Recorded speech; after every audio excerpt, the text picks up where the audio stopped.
All right, so today we are painting this lovely little sunset scene. I love these kinds of scenes for beginners, especially because it's just 2 layers. It's a background layer that can really be loose and expressive, and then a foreground layer that like brings it all together. So only 2 layers for today. If you have a hairdryer, that will help because we do have to kind of dry the background before we get to the foreground. So if you have a hairdryer handy, you will probably be glad that you have it, but you don't have to have it in order to do this painting. This sketchbook is from Etcher. It is the mixed media sketchbook, but I love this one for watercolors. It's just so smooth. Like all the gradients that I paint in this book are so smooth. So I highly recommend this sketchbook from Etcher. And then for today, for the painting, I will be using this watercolor block from Baohong. I got this on Amazon. It's also listed in my Amazon storefront, along with all my other art supplies. It's cold press, 100% cotton watercolor paper. This is the thing that I recommend checking for if you're buying watercolor paper, no matter the brand. If it's 100% cotton, it will work so much better. So just check for that. Usually it's slightly more expensive, but you can definitely find watercolor paper that is less expensive that's still 100% cotton. It's a watercolor block, which means the pages are all glued together on the sides here. And there's just a little gap here at the top where the pages are not glued together. So what that does is the glue keeps the paper held down at the sides and it protects the paper underneath. I can paint my painting, and then when I'm done, I slide a little tool in the gap between this page and the next one, and I just slide it all around, break the glue. I'll show you that at the end if you stick around to the end of the painting. But I highly recommend this watercolor block. It's not very expensive, and it's 100% cotton watercolor paper. My paints for today are the set that I helped design with Artistro. That's my name here on the front.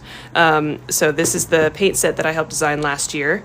And it's got 24 big colors, which I really like, and a little mixing palette in the lid. So highly recommend checking this out too. It is available on Amazon, 3rd link in my link tree. Okay, my brushes are, I've got a Princeton Neptune 12 round, that's a big brush, and then I've got a little Kristy Rice 2 round small brush, so really just need a big brush and a small brush for today. Okay, whatever supplies you have are fine. I just always get questions about what I'm using, so that's why I'm going over all of this right now. And with that, I think we can go ahead and get started. So first thing we need to do is put a little bit of water in the colors that we plan on using. So first what we're going to do is paint in the background for the sky. So we are going to use some blue. I'm going to go with ultramarine blue here. I'm going to go with some magenta, so find a pink. And let's see, how about a purple? If you don't have purple, you can just mix together blue and pink, but I'm gonna go with ultramarine blue, magenta, and purple. So put a little water in those watercolor pans. How did you design a watercolor palette of your own? So I work with Artistro. I've worked with them for several years now, and they brought up the idea of having me help them design a watercolor set. So I gave them lots of ideas of like what I like in a watercolor set. I tested out the paints and stuff to see how they actually perform, and we kind of worked together to come up with this watercolor set, and I really, really like it. The manganese violet in that palette is my favorite. Oh, good. Is there a magnet that holds the top of the pan to the box? And it's not a magnet, it's these little brackets that hold the mixing palette into the lid. I just leave it in there though. Okay, and then while you're doing that, while you're putting water in your colors and getting ready, my spiel for the beginning of this is just to enjoy painting together. This is just an hour-long painting. I'll be leading you through it, but you're going to be doing it on your own. So if you're new to watercolor, or if you're just, here for a fun time, don't be too hard on yourself on your painting. Try to just enjoy the process, enjoy learning something, enjoy having a community of people that are all painting together. Try not to put too much pressure on yourself to make a perfect painting. I like to try and set that expectation early. I hope you learned something. I hope you have fun. Be kind to yourselves. Be kind to me. Feel free to ask any questions in the comments that you have, and we'll all have a good time together. Okay, so let's go ahead and mix up a couple colors. The colors can really be whatever you want them to be. Also, I have this reference photo. This is a photo that I took when I was in Columbus back in January. Really beautiful like sunset. This is what the painting is inspired by. So this will be linked in the description of the video on YouTube if you're watching this later. This photo will be linked in the description if you'd like to use it for your painting. I don't have purple. You can mix together, I would mix recommend mixing together magenta and a blue of some kind. If you have a pink in your palette, mix that with some blue. If you don't have pink, just mix red and blue together and you'll get yourself a purple. All right, let's go ahead and get some colors ready. So I'm gonna get some ultramarine blue ready. I'm not really gonna do any color mixing on my palette because all of the colors are gonna mix together on the paper. So I'm just getting a very concentrated puddle of ultramarine blue here, not adding too much water. I'll do the same thing with my magenta. Really dig that brush into the paint pan there, load it up with some pigment, and then bring it to your mixing palette.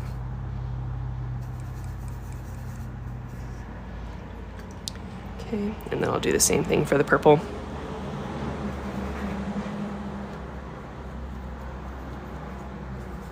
And I'm using a large brush here too. That really helps to get nice big puddles of watercolor paint. How do you clean the brush in between? I've got a water cup off to the side here. Not in frame. Okay, so once you've got those colors, and actually, no, I think I'm good. We're gonna just stick with those three colors there. And I'm gonna rearrange my workspace real quick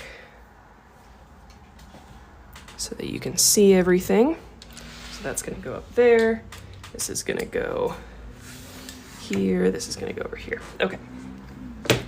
And I'm also turning my paper vertically for this painting.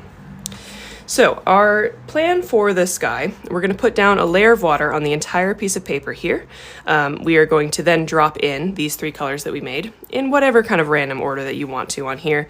I generally like to follow the direction of the clouds here, so you can see it's kind of at a diagonal at different angles here. So we're gonna kind of follow that instead of straight across. But this is a part where you can really be creative and just kind of let the paints do whatever they want to do, because skies can look a whole lot of different ways. It's not like it's going to look unrealistic if you paint it a slightly different way than me. Okay, so I'm going to use my big brush. I would recommend using the biggest brush you have for this painting. And I'm going to cover my entire paper here with some water. A nice generous layer of water. It is not very humid right now, shockingly, in the Midwest. So I'm going to make sure I put a generous layer of water all over the paper, and I'm moving my head around so I can see the light reflecting off of the water on the paper. That helps me see if I've missed any spots or if any spots are drying quickly and need more water. And then once I've done that, we can just go right into our colors. So I'm going to start with my blue, and I'm just going to start putting in some stripes in kind of a diagonal fashion here, leaving some gaps between.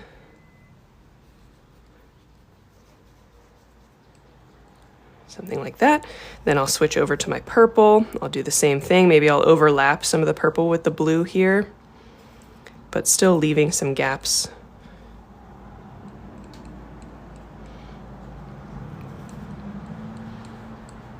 Put some down here. And then I'll go to my pink. And I'll fill in the rest with some pink. Try not to think too much about this part. This part should be spontaneous and quick. This is not the final form. Okay, once you've got the whole thing covered, I like to pick up my paper and tilt it in different directions. This is the benefit of the watercolor block. I can pick up my paper and I'm just going to tilt it back and forth. If I'm getting a lot of water and paint collecting in one spot, I can tilt it all the way to the corner and then just kind of let it drop off onto my paper towel. That'll just drain some of the excess. I can keep tilting until the colors are blended together how I want them to be.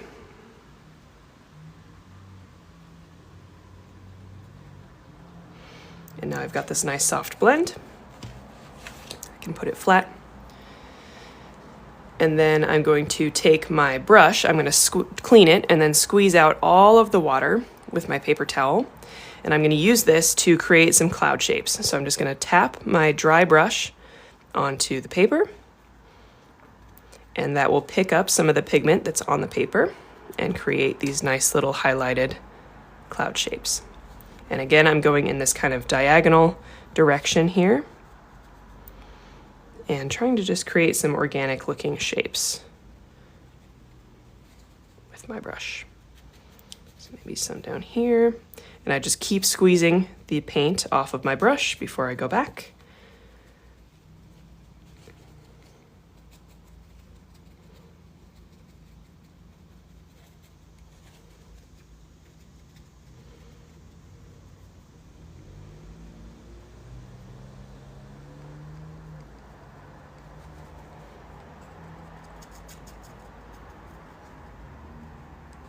And I can just keep working on this until the painting starts to dry. So you can just keep adding these clouds.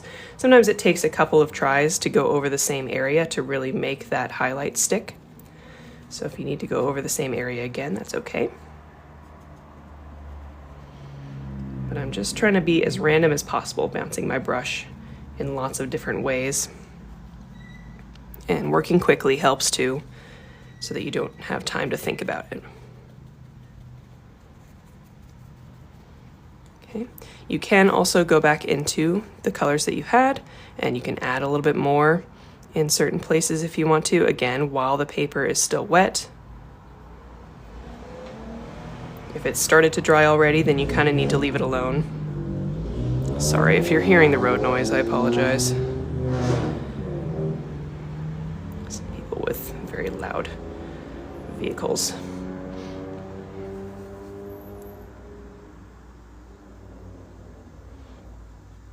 So with this blue, I'm just kind of going in and tapping it very lightly, using very light pressure with my brush, just to kind of add a little bit more in certain areas. And you can do that with any color. And then you could go back and use your dry brush again. This is kind of where you have to do it on your own. Figure out what looks best for your painting.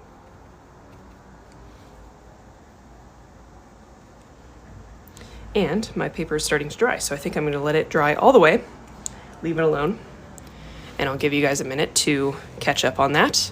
I will also go through the comments and see if I've missed anything. I've learned how to paint clouds from you. Your technique is easiest to understand. I appreciate it. How do you remove your painting from the block without being afraid it will rip? Watercolor paper is pretty sturdy, and so usually as long as you're gentle with the remover tool, which I'll show at the end again, like I said before, if you stick around to the end, I'll show you how it works. But it usually is okay. You just have to be a little bit gentle with it. I love painting, it's so peaceful. Thank you so much. Are you doing paint and sips earlier now? Yeah, during the summer, they're gonna be at 1 o'clock instead of 3 o'clock because it gets too hot in my studio later in the day in the summer.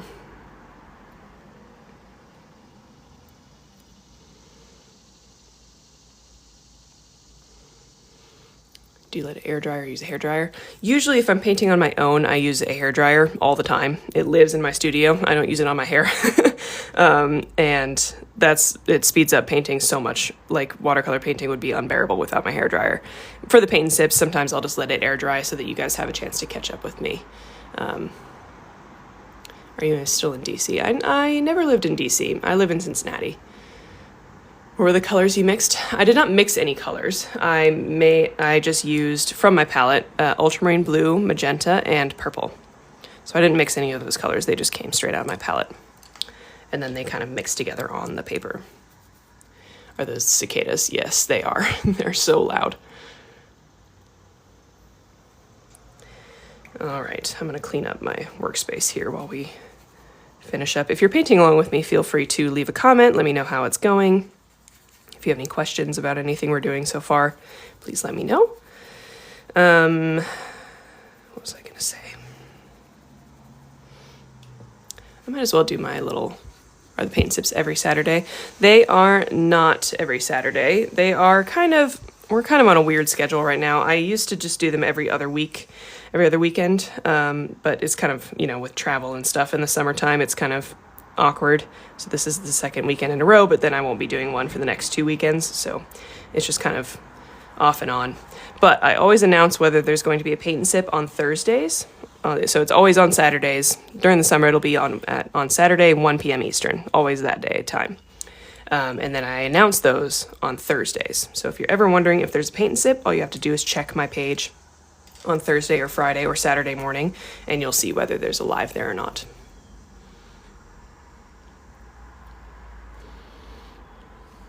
What brands of paints do you use? These are my Artistro watercolor. This is my Artistro watercolor set. It's the one that I helped design. I might as well do my plugs right now since we're waiting. We do need this painting to be fully dry before we move on. So if you're gonna let it air dry, that's fine. If you wanna grab a hair dryer, you can also do that. I'll let mine air dry until I'm done with my shameless plugs, and then I'll maybe hit it with a hair dryer to speed that up. So my name's Hannah. Hello, if you're new here. I am a full-time artist, and if you'd like to support me at all, you can do that in many ways. So first of all, I would just recommend you go to my bio, my page, click on the link in my bio, and that will take you to my link tree. At the very top, you'll see a few different symbols. The first one is for YouTube. If you click on that, it'll take you right to my YouTube channel.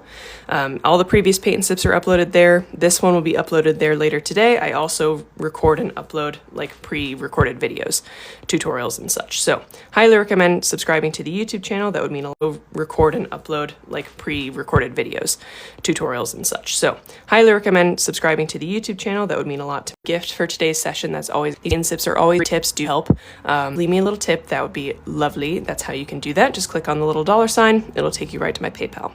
If you need to email me, the little letter is my email, TikTok, and Instagram. If you scroll down in the link tree, you'll find, first of all, the link to my book, Watercolor Wanderlust. It's been out for over a year. It's basically these paint and sip sessions in book form. So if you'd like to learn more about painting watercolors, more than I can kind of get into these hours of paint and sips, highly recommend checking out the book. I tried to make it so that you're painting these landscapes, you're following along with these, but you're also learning a lot of skills to create your own landscapes. So it's meant to kind of propel you into your own watercolor painting journey. So highly recommend checking out Watercolor Wanderlust. It's available anywhere you can buy a book, Amazon, Barnes & Noble, anything like that. It would make a great gift too. So highly recommend checking out the book. Next little link in there is my Etsy shop. So if you want to check out the paintings that I sell, I've got paintings, postcards, prints, bookmarks, stickers, lots of stuff at lots of different price points. So if you're looking to get some art, but you're kind of balling on a budget, totally understand. I've got stuff like under $10. I've got a lot of stuff in there for under $10. So make sure you check that out. And if you're looking for maybe a more expensive original painting, those are in there too. You can also support me monthly on Patreon. That's also linked in my link tree. You'll get a separate tutorial that's not posted anywhere else on there, and you be part of the print club if you want to be. So you get some art depending on the tier. My Amazon storefront is in my bio as well if you want to get my art supply suggestions. This watercolor palette that I'm using is the one that I helped design with Artistro. That's also linked in my link tree. So there's a lot of different ways for you to support me. If you don't want to support me in a monetary way yet, liking my videos, subscribing to the YouTube channel, commenting on different places, all of that is super helpful. So if you'd like to support me in just that way, that's okay. And if you'd like to support me in a more monetary way, I really, really appreciate it. I've been a full-time artist for almost 4 years now, and I could not do it without people, lovely people like you, supporting and helping me and supporting everything that I do. So I appreciate it regardless, and happy to keep doing this. All right, thank you for listening to the plugs. I appreciate it. Also, if you're watching on YouTube later, all of those links that I just mentioned are in the description of the video. I need a sip of my sparkling water after talking all of that. Okay, my paper is almost dry. We can see it's no longer shiny, but I can tell it's not quite dry. So I'm just gonna hit it with a hair dryer for a couple seconds just to make sure it's completely dry before we move on. I will gladly sacrifice a couple Starbucks trips for a Patreon. I appreciate that. That makes me very happy. You guys are the best. So what is the difference between oil painting and watercolor painting? Oil painting and watercolor painting, I would say, are the most polar opposite painting materials you could get. So watercolor is a transparent medium based on water, as you might imagine. So materials you could get. So watercolor is a transparent medium based on water, as you might imagine. So the pigments of paint are suspended in water, and they go down on the paper and they all mix together, and they create different effects. Oil paint is pigment suspended in oil, and so it doesn't like watercolor paint does. It is very smooth and buttery, and it takes a long time to dry, so you can really blend everything together. I'll show you an oil painting that I've got here. I've been working on this one for a long time. Oil and water, you might say. So this is an oil painting that I've been working on. So the paint stays wet for a long time. You can really get these nice, pretty, like really controlled effects with oil paint that you cannot get with water. So I think you can kind of see the difference there. This painting and the prints of this painting will be up soon to my Etsy shop. I'm very proud of this painting. I will say. It's taken me a lot of layers. I don't know if you can see on the side, like how much paint is on this canvas, because it took me a lot of tries to get it to the point where I'm happy with it. So I'm very proud of this painting. It'll be up at my Etsy shop soon, along with prints. But that's the difference. And oil paint looks different too, depending on the layers. So like this is the first layer of an oil, but that's the difference. And oil paint looks different too, depending on the layers. So like this is the first layer of an oil painting, and it's very loose. It's very like painterly. It's very different styles of painting. And I like both, and it's fun to kind of mix it up between the two. All right, so let's go ahead and get into our kind of the main details of this painting today. So if we go back to our reference photo, you can see we have one main power pole here, kind of just slightly off center, so it's not exactly in the middle. That's important. It helps with the composition of it all. It's got these two little poles here, and then it's got some lines kind of going in and out. So you can make this up, or you can do it exactly how the painting shows. I'm going to take a pencil and kind of sketch out where I want all of these lines to be. And for you, I will leave the reference photo here. I'll kind of zoom it in there so you can see most of it. So feel free to follow this, or feel free to make it up. You can just kind of use this as inspiration, change it up a little bit for your painting if you want to. I'm going to start with the main pole shape. I can see proportionally it's a little bit over halfway up the paper. So I'm just going to make a little bit over halfway up the paper. So I'm just going to make a little mark.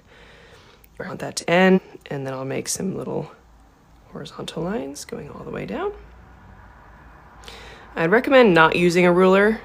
I think the little imperfections that come with freehanding stuff like this really help with the overall impression of the painting.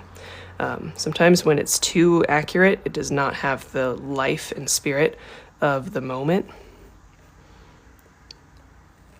So that's my plea for you to freehand it. Add the little crossbars here at the angle.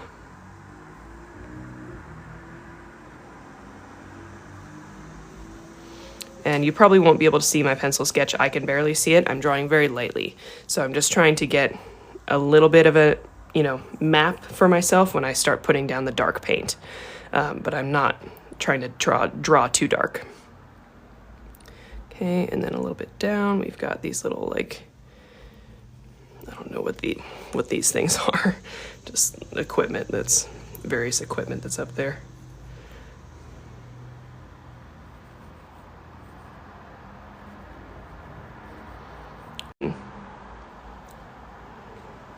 It'll make more sense.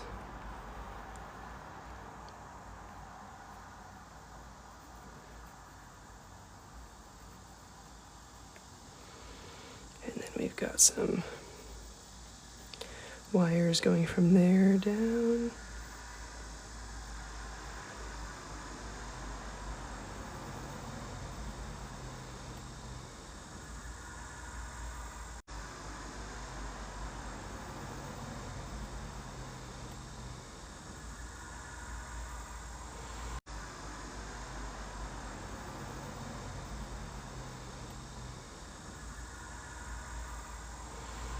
Right now, I'm not.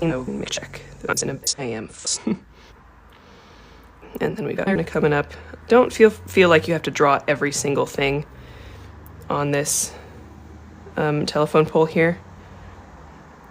Just try and get like the main bits.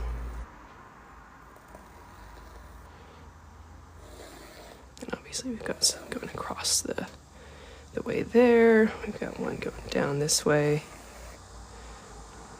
Big one going across this way. Okay, I think that's all that I'm gonna sketch. You can always add more with your paint. So I'm switching over to my detail brush now. I'm gonna use this one, detail brush. And for the paint color, I'm going to mix together burnt umber, which is brown, and ultramarine blue. So mixing together blue and brown will get me a very dark gray color. And I'm gonna keep it pretty concentrated as well. So there's my blue, there's my brown, and mix those together, you get a very dark gray. There's my brown, and mix those together, you get a very dark gray. That's what I usually do rather than using black paint. If you don't want to bother color mixing, just use whatever black paint is in your palette. That's fine. This is just an option for you. Okay, so that's my little color mixing palette. That's fine. This is just an option for you. Okay, so that's my little color mixing. Transformers. Ah, yes. Oh, is it lagging? Sorry. Oh, is it lagging? Sorry, my Wi-Fi's been kind of bad. You know, just let me know how it's going.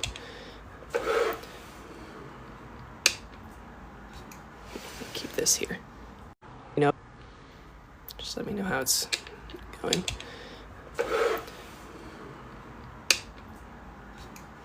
Keep this here. Just keep painting because there's not too much other directions besides just fill everything in. Sorry guys. Hopefully it'll stop lagging in a second.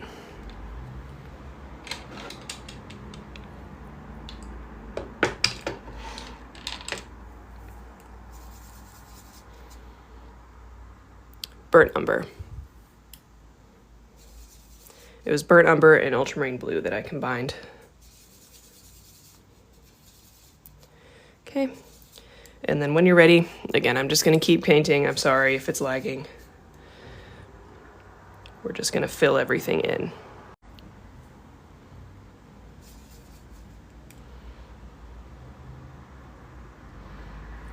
Let me know, just keep me updated on the video quality. I'm sorry.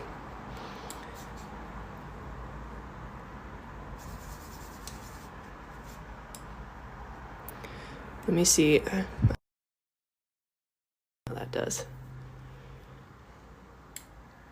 I turned off my Wi-Fi. Let me know if that's better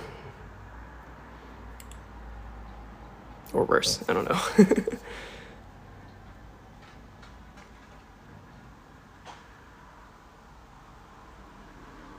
Better? Okay. Good. Sorry about that, guys.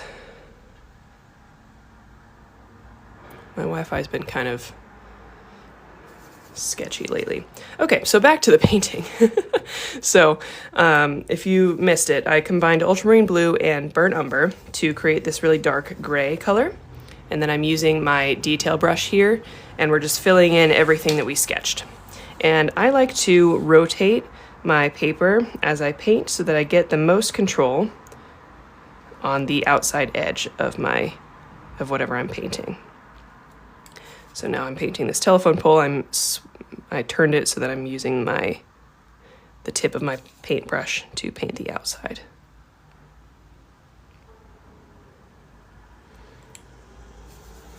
Now, something I want you to try to avoid as you're painting is fixing things to try and make them like perfectly straight or like exactly the same thickness all the way across.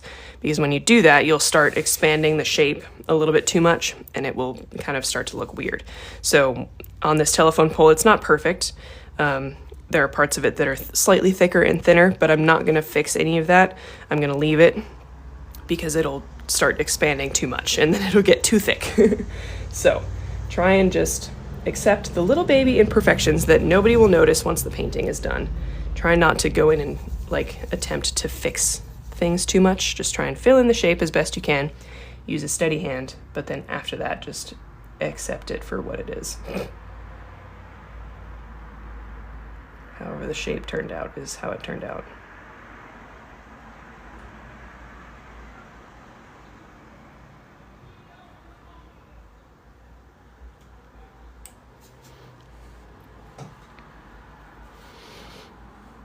Oh, hi, Schmidt twins.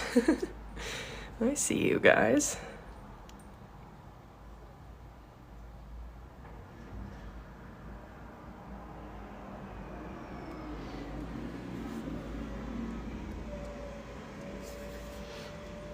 Good morning.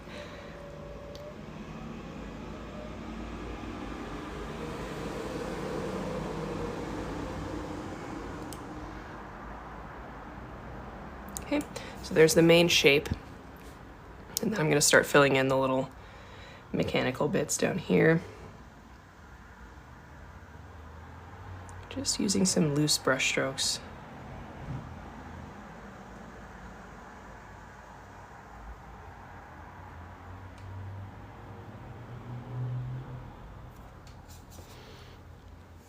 Did you outline before or after watercoloring the clouds? I outlined after.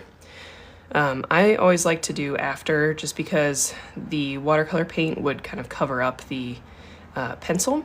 Watercolor paint also makes it hard to erase any pencil underneath, so if I'm gonna do pencil over watercolor, I'll usually do it in that order so that I can erase whatever I've done, rather than having it kind of set in there by the watercolor paint, if that makes sense.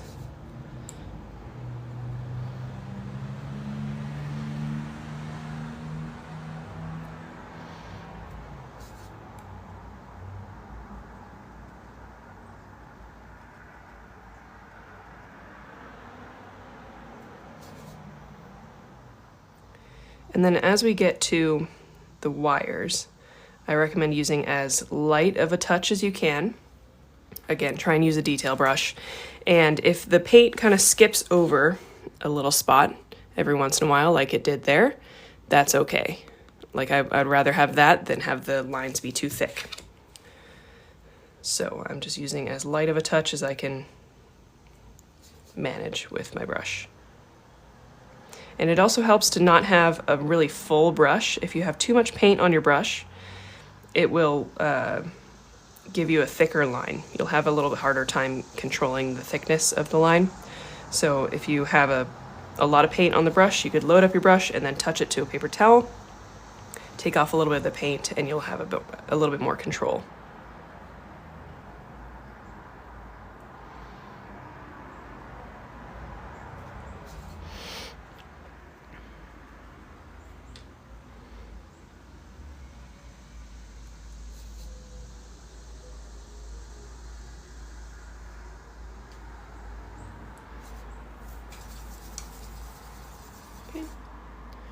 Do we have any other questions here?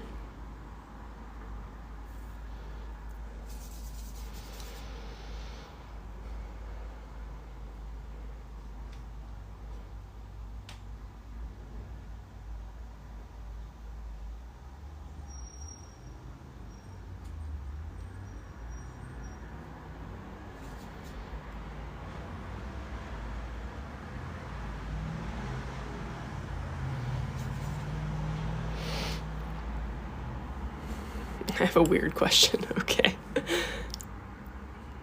Are the black also watercolor? Yes, this is watercolor paint still. What happens if I run out of one of the paint colors on the Artist Stroke palette? That is not a weird question. So I've gotten that question a lot recently, and unfortunately I don't have a better answer for you than you're just out of that color. I've been lobbying, believe me, to have Artist Stroke offer the little paint pans individually.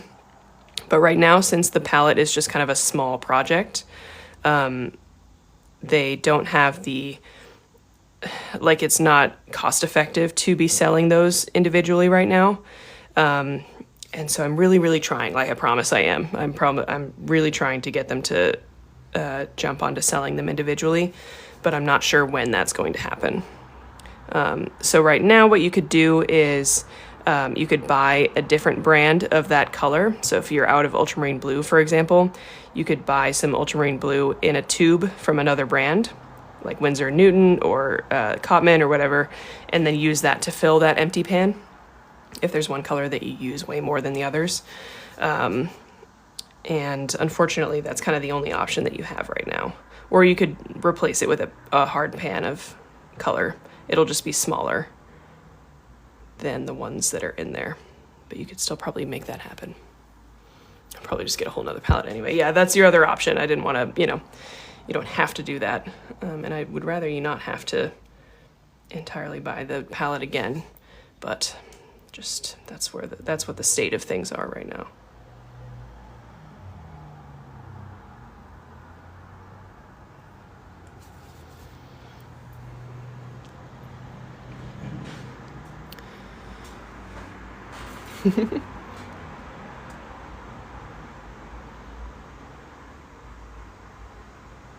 They look like bars of pigment. I just got the set. Ask if they would be willing to do a sustainable option where it's just the pigment bar. That's a good idea. I will ask. It's just a whole thing with like whoever they use for the production of the set, and cost, the cost effectiveness of all of this. But believe me, it's something that I want to, because I'm running out of ultramarine blue. So that's my most used color.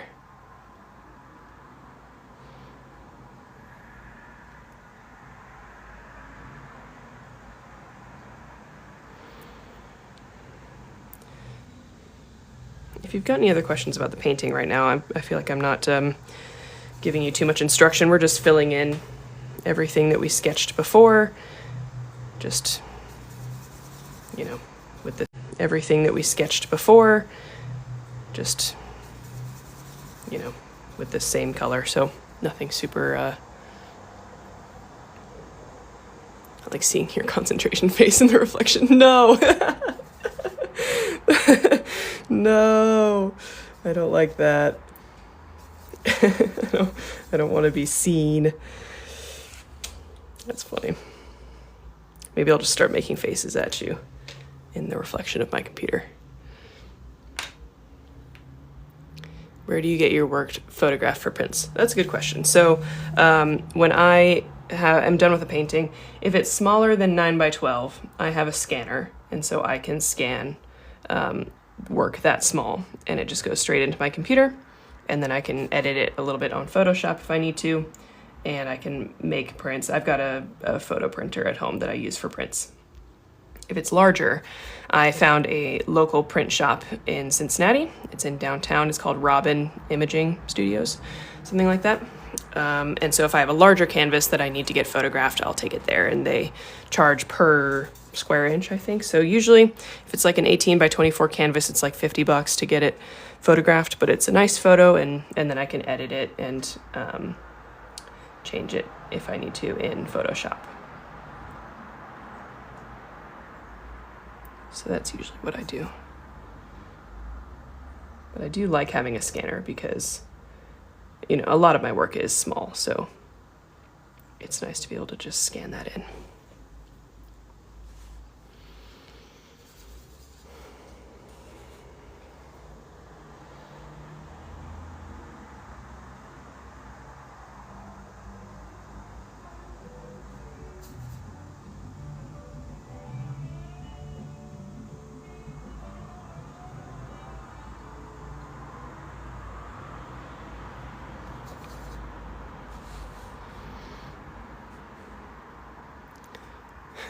Try making friends with an archivist, and you could find yourself with free overhead scanning. Man, I should really, I don't know where you find an archivist friend, but I would love that.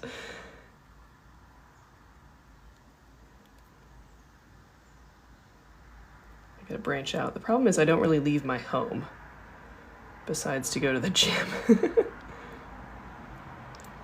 the grocery store.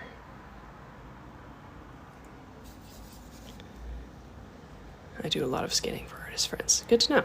Okay, cool. Did you go to art school? I did not. I had an art minor in college. My major was psychology, but I added an art minor so I could keep taking classes. But it was not an art school. It was just a, regular liberal arts school. And I had not really thought of making art my career, and it was not like on my mind to go to art school. And here I am. But weird how those things work out.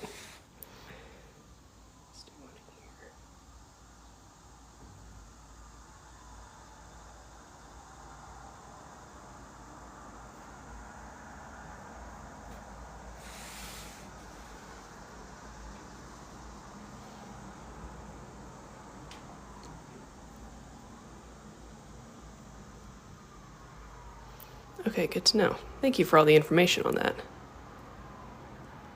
Do you draw on paper or canvas yourself on the paper or canvas yourself all of your pictures? Yeah, I mean, these are all my paintings. This is a reference photo, but I'm not exactly sure what the question is. I do make all of my paintings. I'll make sure to check out the libraries, schools, and museums for sure. I appreciate that. All right, I'm getting close to the end of this here. We don't want to add too much. You want to add enough where there's enough detail there for people to kind of understand what's going on, but not enough where it's confusing or overwhelming. And I think we're reaching pretty close to that point here. You could always add birds on the telephone wires if you want to. That is a choice that you have in your own painting. Let's see, what else? You just don't want to overdo it, though, is the thing. One there.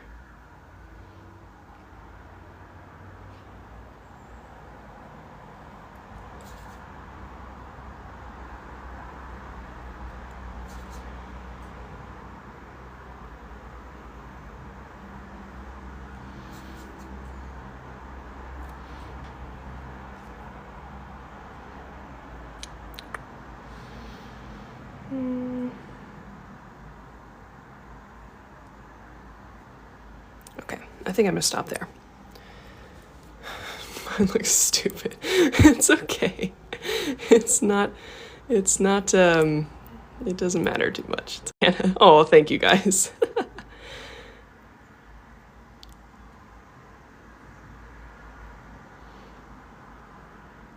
Okay, sorry, I'm just looking through the comments.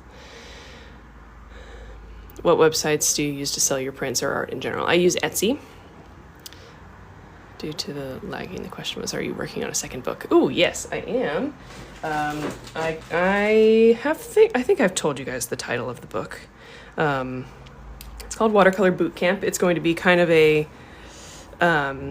slightly more beginner-focused watercolor book. It's going to be a little bit more about like art principles and then getting into watercolor principles and like really getting into techniques of watercolor. So you'll still make paintings and stuff, but you won't, it's not like a full book of landscapes like Watercolor Wanderlust is. I wanted it to be more of like the art classes that I've taken in a book form. So I'm excited for you guys to see it. It'll be out January 18th, I think is the release date. So you still got a little while, but pre-orders will be available soon if you're interested in that. And I'm excited to start showing you guys the book. I'm going to add the moon just because someone asked, and I think that would be a good idea. I'm using a little bit of gouache to add the moon, so you'll need some sort of opaque white paint. Oh, I don't think I hosted paint and sips in college. Did I? No, I don't know what you guys are remembering. I don't think I did. Did I?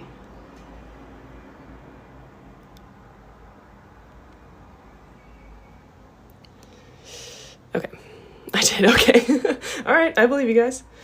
You guys would remember more than me. Okay, so I'm using my little tiny brush and a little bit of opaque white paint here, and I'm just gonna add in the moon. I am not going to be breathing this entire time because it's so delicate.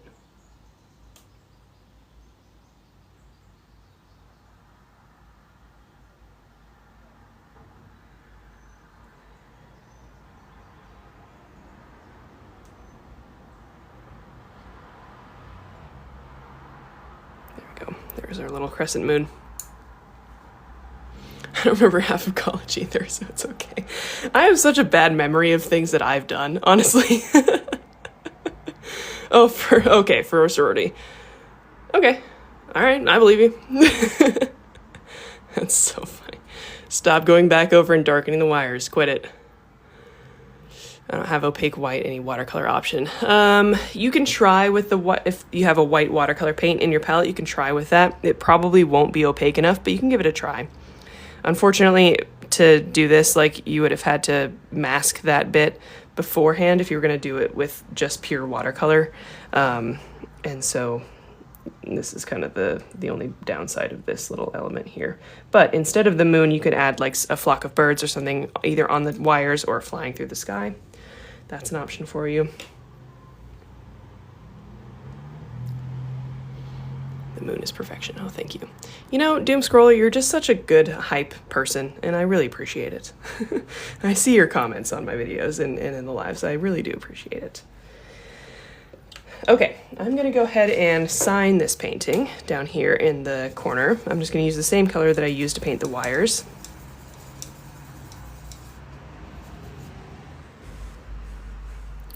Bleed proof white, that's a good idea. Thank you for bringing that up.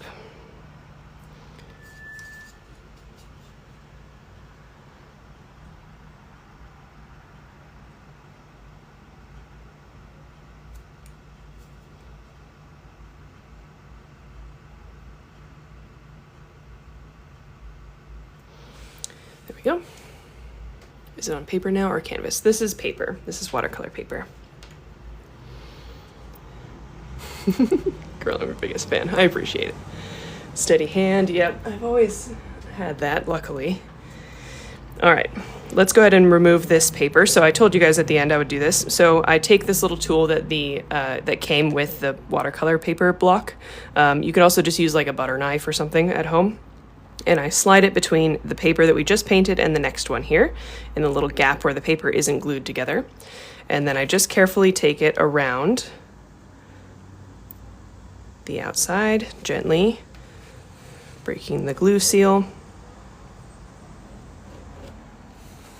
You do want to make sure your paper is mostly dry before you do this, because if it is wet, then it's a higher chance that you'll tear the paper. But as long as the paper is dry, and you're just being gentle with it, it should be fine.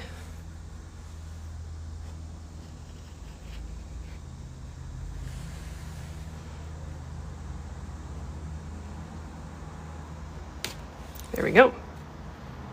And then we have our paper underneath, still nice and white, and then we have our painting. I have that little doohickey. I don't know what to call it. Just a little plastic leaf thing. I don't know. But it just lives over here, and I use it to remove the painting. So there we go. There's our finished painting for today. One more time, if you'd like to support me at all as an artist, please feel free to like, follow my pages, all that stuff. You can subscribe on YouTube. This paint and sip will be uploaded to YouTube later today. My YouTube channel is at Hannah Art and Prints. If you click on the link tree in my bio, you'll find my YouTube channel is in this little icon here at the top. My PayPal, if you'd like to leave me a tip or a gift for today's lesson, you're welcome to do that. That's always appreciated. You can click on the little $sign. That'll take you to my PayPal. If you need to email me for any reason, you can email me TikTok and Instagram. And then if you scroll down, you'll find the links for Watercolor Wanderlust, my book. You will also find the links to my Etsy shop, my art supply recommendations on my Amazon storefront. This watercolor palette that I used today, this one that I helped design with Artistro, is linked in there as well, if you want to check this one out. My Patreon's in there if you want to support me monthly. And what else is in there? There's other links in there. You can follow me on other social media. Yeah, we'll go with that. And if you did paint along with me today and you'd like to show off your painting, if you want to post it on your Instagram story and tag me, I have the same handle on Instagram as I do on TikTok. Tag me and I'll repost everybody's paintings in my story. So then you can see everybody's paintings who painted along with us. So then you can see everybody's paintings who painted along with us. That's Again, if you'd like to show off your painting, post it on your Instagram story, tag me. I have the same handle on Instagram as I do on TikTok, and I will repost everybody's stories on mine, and then we will see everybody's paintings. Thank you again for joining me. Paint and Sip will be off for the next couple of weekends because I've got plans, but I will try and have pre-recorded tutorials or two to upload during that time. So just make sure you're subscribed to my YouTube channel so you don't miss those. And you'll be able to, paint along with me even though it's not live in this kind of situation. But Paint and Sip will be back in a few weeks. So don't worry too much about that. Otherwise, I will see you guys in the next video.